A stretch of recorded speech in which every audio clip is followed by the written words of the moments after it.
Welcome to the Cell Soul Source podcast.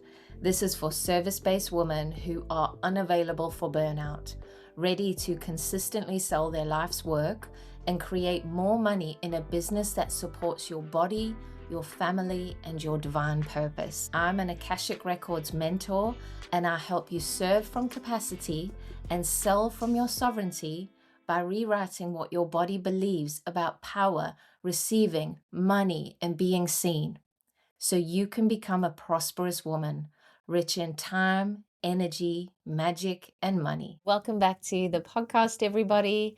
Today I have another gorgeous guest with me. Her name is Jen. She is a wife and mom of four with another one on the way. She's an intuitive master who helps women uncover who they are at their core. She helps women be able to rewrite their subconscious brain and all the old beliefs that everyone else has put on them so that they're able to live the life they've always dreamed of without being held back by their programming. Jen, welcome to the podcast. Thank you so much, Jackie. I'm so excited to be here. Absolutely. To have an intuitive master on excites me. I cannot tell you. So, tell us a little bit about your own journey with intuition, how you first figured out what it was, the things you've done along the way to strengthen that muscle, to amplify your intuition. Yes. Okay. So from a young age, I always knew things without knowing why I knew them. And I always thought everyone that happened to everyone, And I come to find out it wasn't really true. And it was back in 2018 was when it really started for me. So I was in a relationship and I had two kids with this man, and it was a really toxic relationship.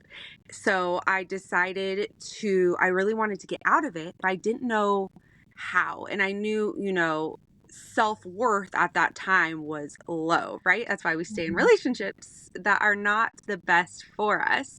So I found this shaman and I had no idea what I was getting into. I always felt spiritual, but not like church didn't 100% fit for me.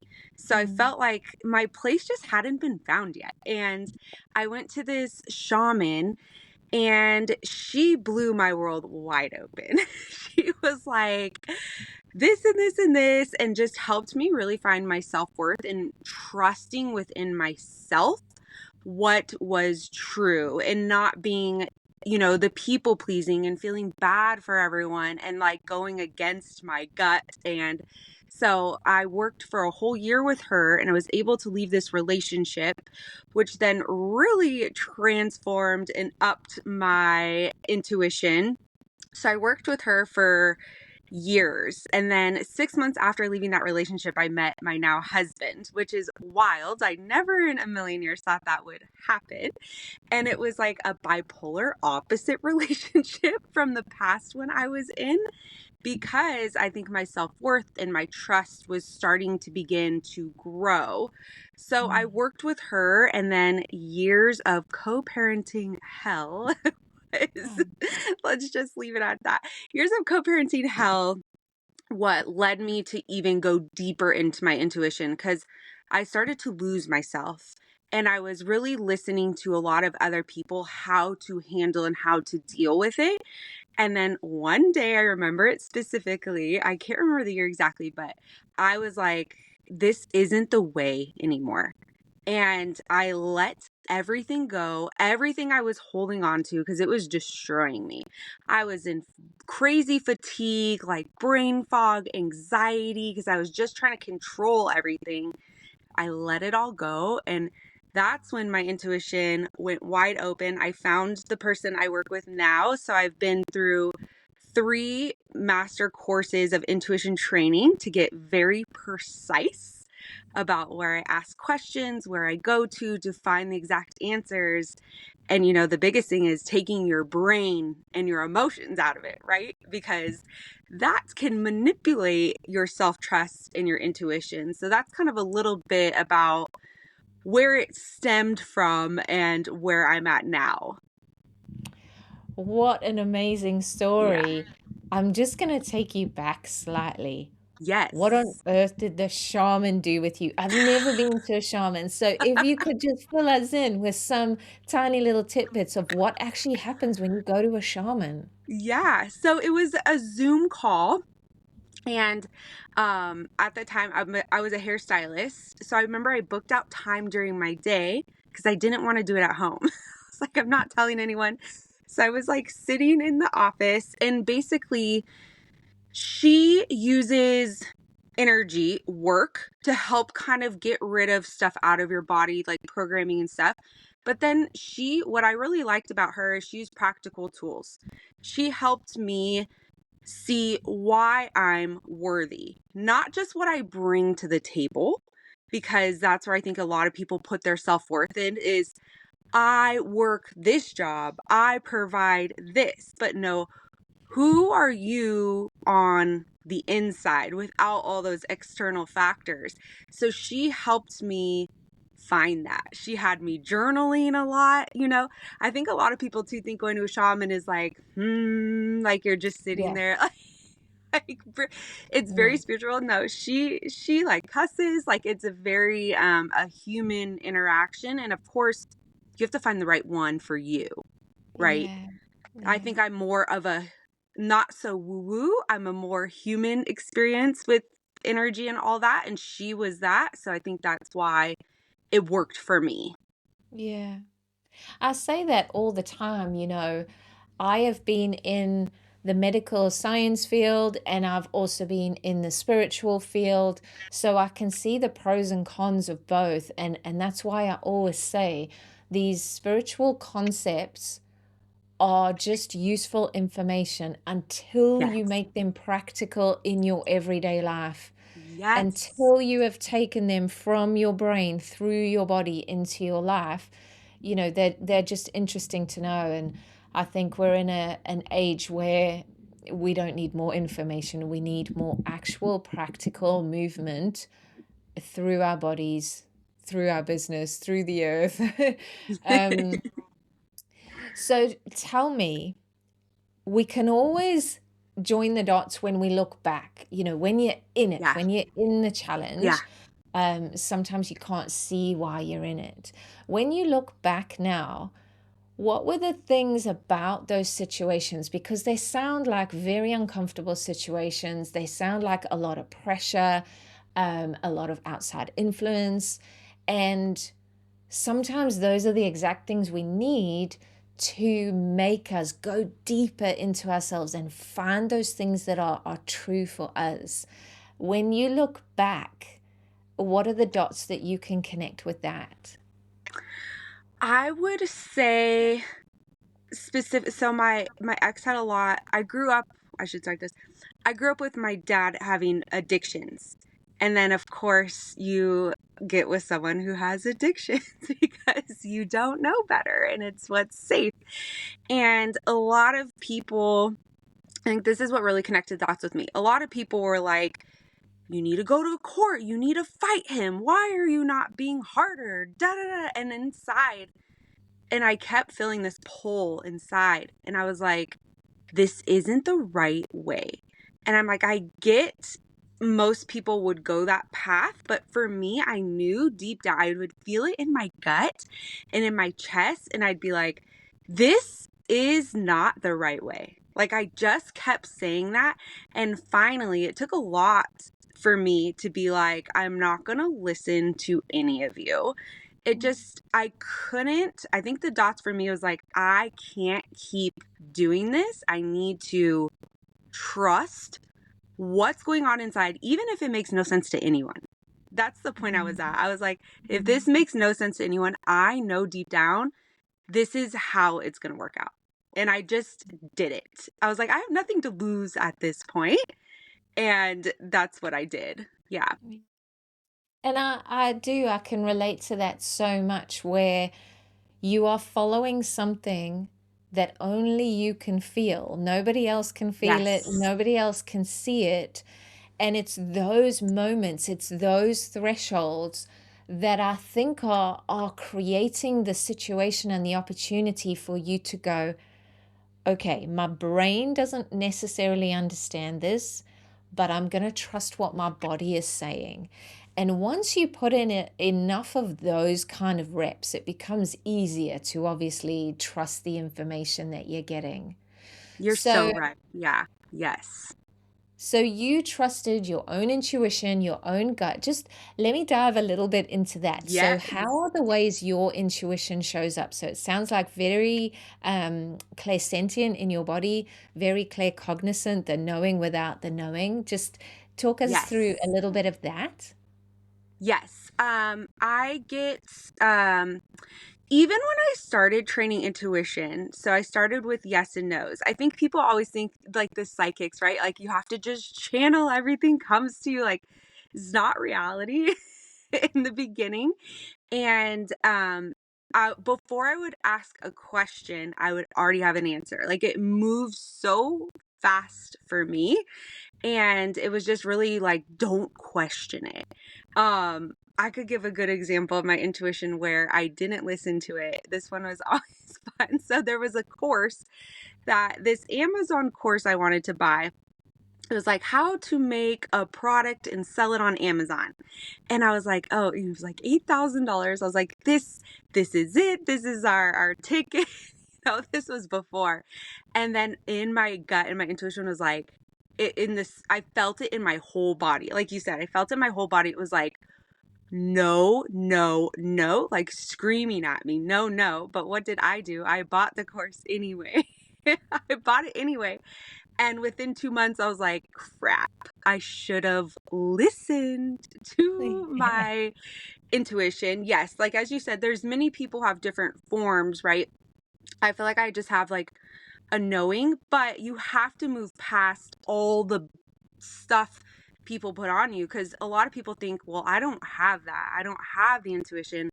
I don't have that. You do, but you stopped trusting it a long time ago. You stopped Mm, trusting it because I always say it's like when you were a kid, the adults in your life always said, do what I say. You mm, can't trust your own judgment, do what I say.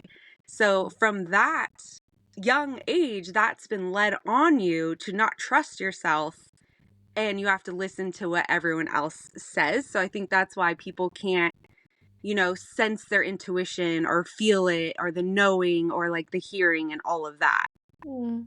Yeah, absolutely. I had I had no idea. I was a chiropractor for 20 years before. Oh, And I used to do, there's a thing called a report of findings. So you do the examination and then you sit down with your patient and you explain what you found, and you come up with a plan together of what you're going to do moving forward, treatment wise. And oftentimes, when I sat down to do that, I would notice that my eyes would well up, like I was going to oh, cry. yeah, And obviously that's no situation for me to be crying. And it happened a lot. Sometimes I would have to go, "Oh, I feel like I'm going to sneeze," because it was so obvious that water was coming to my eyes. yeah, yeah, And it was only years and years and years later that I look back and I realized it was their emotion. It was their fear yes, of what am I going to tell them? It was their anticipation. It was their relief of, oh my God, it's nothing sinister. But I had no idea at the time. I just thought I was like overly sensitive and I needed to get a grip. But no, I had been picking up their energy the whole yes, time. Um, yes. so it's happening. It's always there. It's always on. So I'm interested to hear how you help people reconnect with this, because obviously we are carrying the whole childhood thing of, you need to Yeah. trust me over what you're feeling.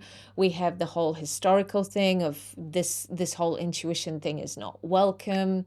Um, and we also have the whole hustle culture, and Yes. men and women have been stuck in their masculine, which doesn't lend itself to this kind of feminine energy. So, how do you help people reconnect to that in your work? Okay, so I call it your true core self, right? Your true Mm, is my true core self, like at my being with everything stripped away. I love thought-provoking questions because I think people just move through their day-to-day and not even thinking, right? We get stuck in the routine, especially as you get older. It's like you wake up, you go to work, you have your coffee. It's just so normal. And I start to, one of the biggest questions I ask is when you do something, ask, why am I doing this? Like, why am I doing this? Do I really want to do this? Or is this just something I do? So, mm, really diving into that. And even when I feel like a lot of healers and spiritual people are like people pleasers, right? Like emotions, we feel everyone's emotions and we feel guilty and we feel bad. And one of the biggest things too is if someone asks you to do something or you want to go do something, ask, do I really want to do this? Instead of automatically saying yes. And mm, you can also say, I always notice when you're in with a group of people, right? You're in with a group of people, and then are you acting different than what you would act at home? Like, are you acting different? That's a big sign you're putting on a face and a shield, pretending to be this person, and then you get home and you're like, that was not me. mm, That was not who I am. So just mm. really, it's awareness, right? Like really starting to become aware of the day-to-day things you do in your life. Is this aligned with what I actually want to do? Who I actually am? And for most people, that's uncomfortable. They don't even know who they are. And I think one of the biggest things is you can start to develop your intuition, right? If you can't trust yourself in answering those questions, develop your intuition. Because now I'll say, okay, am I supposed to be going on a walk right now? Yes or no? No. Okay. My human would have gone, but my intuition is saying no, right? So, really developing your intuition is going to help identify the true core self. And of course, yes, Bob. Of course there's energy work behind it we could do. We could really find the subconscious like programming. We can really work to shift it and pinpoint it. We could change timelines and stuff like that, but this is more if you want to get started today, start asking yourself those questions and really being aware of that. Yeah. I think 90% of this entire journey is just radical honesty. Yes. Just being radically honest with yourself. No judgment, no concern, no story, no labels. Just radical honesty that takes you out of that autopilot state that most of us are going through life in, into being conscious, being present, being aware, and Yes. being honest about what you want, what you don't want, what you're tolerating, what you'll accept, all of those things. It is very confronting. It is very exposing. But for me, the expansion on the other side is just worth it every time. Um, I always say now that evolution is my high. It just, Yeah. nothing compares to that feeling. The next thing I wanted to ask you, you said it there, was how did you come to learn about subconscious blocks, subconscious beliefs, the programming that's underneath all our behaviors, driving all our patterns? Because it's not something we're taught in school. So what Yeah. was your avenue into that where you first went, oh, this is a thing? I think, okay, so it was this teacher who I've been working with for the past 3 years.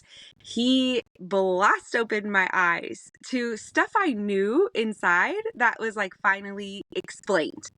And I learned about the subconscious and that it's 90 to 95% of our daily actions. And that was like, whoa, that frightened me, and that our conscious is only this little part. So, the subconscious and the egos and the body's job is to keep you safe. Even if safe means hell, right? Even if you're living hell, your subconscious and ego's body's job is like, nope, this is what we know. This is where we're going to stay. This is safe. And that oftentimes people try to do something different, right? You see them try to start working out or try to do a business, and they often fall back into what they were doing before. That's because the body and the subconscious did not feel safe enough to be able to go do these new things. And now I look at it as, if I feel resistance towards something, which is so funny because when I went to go start training my intuition deeply, I was having extreme anxiety, like crazy. And I'm like, okay, I know this is because I'm supposed to be learning this. But oftentimes people feel resistance and they're like, this is not meant for me. I'm just going back, right? I'm going to go back this way. That's not meant for me. But in all reality, resistance should be like, why am I feeling this? And oftentimes your goals and your answers are on the other side, right? But it takes time, and you have to really start to work on rewiring the subconscious thoughts to be able to get out of it. Because or else you always find excuses to go back to your little hell over here, and your body's feeling safe. But it's really about reminding your body, no, this is safe. We're healthy, we're fine, we're protected. Let's just see what this is. So that's kind of what the awareness I have with the subconscious that woke me up. I'm like, oh my gosh, this is why I started 100 things and never could follow through, because my body and my subconscious didn't know better. So you have to train the subconscious to be like, no, we can do this and it's fine. Like just reprogramming, rewiring everything. Yeah. I think most people label that resistance as, I must be doing something wrong, let me turn back. I must have gone down the wrong road or taken a wrong turn, let me go back. Whereas I 100% agree, the bigger the resistance, the bigger the expansion on the other side. Yes. But it does take a little bit of experience and a little bit of practice, doing Yeah. it on smaller things so that when something bigger comes along, you can trust that, wow, this might be uncomfortable, it might feel challenging, it might feel like everything's falling away. But I know that on the other side, there is expansion because I've done this so many Yes. times before. And the other thing that I always hold on to in those moments where you're standing there, and thankfully now, we've stabilized such sovereignty, such power, such stillness, that even in the middle of the chaos we can go, okay, I still trust this is for my highest good and healing. But one of Yes. the things that I always hold on to in those moments is, you will only ever lose things that were illusion. You will only Yes. ever lose things that were illusion. So even when it looks like things are crumbling and falling away, and your humans going, oh my God, have we made the right decision here? You can always hang on to that one thought. I will only ever lose things that were never mine anyway. Um, and I think that will help a lot of people through the messy middle and the transitions, because sometimes on social media, Yeah. because we're only getting the highlight reel, it can look like it's, oh, I just jumped from this reality or this timeline to this timeline, and nobody actually explains that sometimes there's a bit in the middle that's a little bit crunchy. It's so true. Oh my gosh, you're so right and so true. I always constantly, still to this day, am saying everything always works out. Everything always works out, because it does. It does. Even if it's not what you think it's going to be, it does work out for your highest good. Yeah. I mean, if you look back 5 years ago to now, Yeah. could you have imagined where you are now in your wildest dreams? Yeah. And No as way. somebody who used to need to plan things, organize things, micromanage things, control things, it was quite challenging for me to let go of the how. I mean, now I don't even need you to explain it to me. Just show me how great this gets to be. But But it was a journey to get there, and I also look back and I think I could not have imagined this in my mind. So if you're trying to figure out the plan and the how, Yeah. you're always going to limit yourself. So now I just play in that field of possibility, like, oh my God, how good does this get to be? Surprise me and wow me in all the gorgeous ways. I was saying this on another podcast yesterday. It feels like Russian dolls. You know, you go into the next doll and you go, wow, this reality is amazing. It's massive. It's so much more than I ever imagined. And then you go into the next doll and there's even more and even more. And, you know, we are infinite, we are limitless. So who knows where this ends? But but once you take those first few layers off, then it becomes a little bit easier to let the rest go. Have you found that as well? I find that true too. Yes. And I sometimes I think, our world is like in a crazy place right now with the politics and inflation and this, and sometimes I forget I'm still living in that world because I've just like in my own world. So I feel like that was been a big notice for me too, is I'm not constantly on the news being like, what's happening today, this is happening, this and this, and I'm like, oh, I'm just living my life. And like you said, letting go of control. I know one of the biggest thing is growing up, my mom had she was the man in the relationship, and that was something, being with my now husband, I really had to let go of that control part. And now I can just sit in the car. He drives everywhere, like, just in my own land. And that's been really nice. Like, talk about letting go of anxiety and stress when you live this way. Like, it's crazy. Yeah, if you wouldn't mind sharing a little bit about your journey with that, because so many of us, for whatever reason, became hyper independent. Yeah. We struggled to ask for help. We didn't feel like we were supported. We felt like we were alone. We had to handle it all, be across it all. What was your journey in loosening that, in letting go? And because sometimes it feels like you're hanging on by your fingernails going, I can't let go because I don't know if somebody's going to catch me. What was that like for you? Because I went through similar, and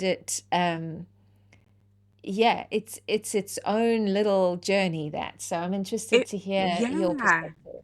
it really is. And I think a lot of people who need that control, they need to know the next step for themselves, because it's like the what ifs that are terrifying for them. And if I can control every next step, nothing will ever go wrong, right? I find too, it's like in your childhood, maybe you were in a house that had a lot of fighting and a lot of yelling. So this was like you felt out of control and you had no control. So as you grew up, this was your way to take control back, is by controlling every situation. But we know that is not a place to live, because you're high anxiety. And then when one thing goes off the path, you're derailed. Like you can't even enjoy the moment or enjoy being in that, because you're so stressed planning and preparing for that next step.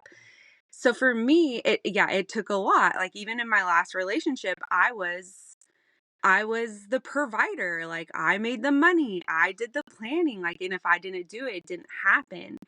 And so, like, to let go of that has been really hard. And sometimes you start to notice yourself going back into it, and you're like, wait, hold on. I think you have to remind yourself, I don't have to be that. And it all unfolds the way it's supposed to. And that I had to take that in. And a big one too is, if it doesn't get done today, it's okay. Like that was a big one for me, because I feel like when you're in control, you're very structured, you have a schedule. If this on the list, like you kill yourself, and by the end of the day, you're so tired because you've done everything. So I really just said, okay, if I do this one thing today, I'm great. Like I'm successful. just really allowing myself to rest. I think this was a big one to stepping into my feminine and letting go of control, is not feeling guilty for taking a day to sit on the couch and watch TV and rest. Like, I can still be productive tomorrow, but this is just as important. And really letting go of that. It's like the guilt was a big one. And then with, my husband, because he's definitely way more masculine, just saying, he can do it. I'm okay. Like, and even if he doesn't do it how I would do it, it's fine. It's still getting done. And that's okay. Look, I don't have to do it anymore. That's great. So I think that's kind of my journey. It's a hard one to let go of. Hard. But when I was detoxing from this, if Jason would say, "Oh, I'll make a cup of tea," I had to sit on my hands and I had to go, "Thank you. I appreciate that." And then zip my mouth I because totally every know. part of me would have this urge to jump up Yeah. and go, "No, no, I'll do it." And I had to really retrain myself and rewrite that. Obviously, I got to the root of that in the Akashic records, but this is the piece Yes. that we were talking about in the beginning is yes, there's that energetic piece, but until your human is comfortable making a different choice Yes. in your daily life, you're not going to get the benefit that you might get. So, in those moments where he would offer to do something gorgeous for me, I literally had to sit on my hands, hold my body, and I had to say, it's okay. It's Yeah. okay for him to do this and for you to just receive it. It's Yes. okay for you to just appreciate what he's doing for you. That is enough. You know, he had no idea this was going on. He's not looking at me going, "Why are you not jumping up to help me?" This is all in your own body, in your own mind, your own programming. Um, and so that was one of the simplest ways Yeah. that I started to detox my human from that urge. And then I started to sink deeper and deeper into choosing myself in moments that didn't matter to start with, and then Yes. choosing myself in moments that had more emotional charge, and then choosing myself in the moments where I knew I was going to let someone down, or they were going to be upset, or they were going to have opinions about it.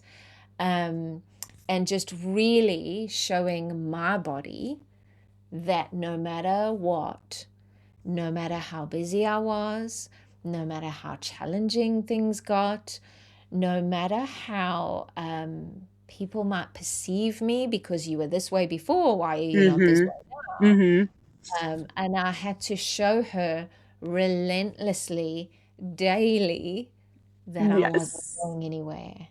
And when she finally trusted that, then she started opening up.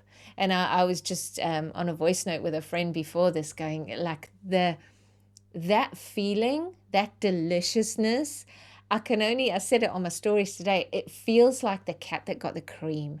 It feels Yes. like you and the universe have got some kind of insider joke, like just between the two of you. It's that kind of energy. Um, and yeah, my prayer is that every human gets to feel that, because when you're in the cage of not Yeah. having that and being in the control and hyper independent and people pleasing and poor boundaries and all those things, you don't know that this is available. And that's where our work comes in to go, no, no, there's more available. Let's keep going. Yes. It's so true. I noticed too as a mom, you do all this stuff for your kids first and then you eat last. And I've kind of switched that. I'll make them stuff with mine, or sometimes I make mine before, and I'll be eating and they'll need something. I say, okay, I'm going to finish first and then I'll be with you. And that's been huge, right? Because we have to think of his energy too. Like how we're treating ourselves is how other people are going to treat you. Yes, they may be mad in the beginning, but eventually they'll catch on. So now my kids know, okay, when you're done, will you, it switches. But in the beginning, they might be mad. Like you said, the people who are used to you dropping your boundaries might be very mad. But if you stick with it, they'll eventually catch on. And it's like, yeah, Mm, putting yourself first is so huge in that way and mm. can be very hard. Very hard. Yeah. Oh, I just had full body chills because not only are you learning how to choose yourself, um, not abandon yourself, you are modeling to the next generation that this is okay. It's like more than okay. This is the standard. This is how we do things now.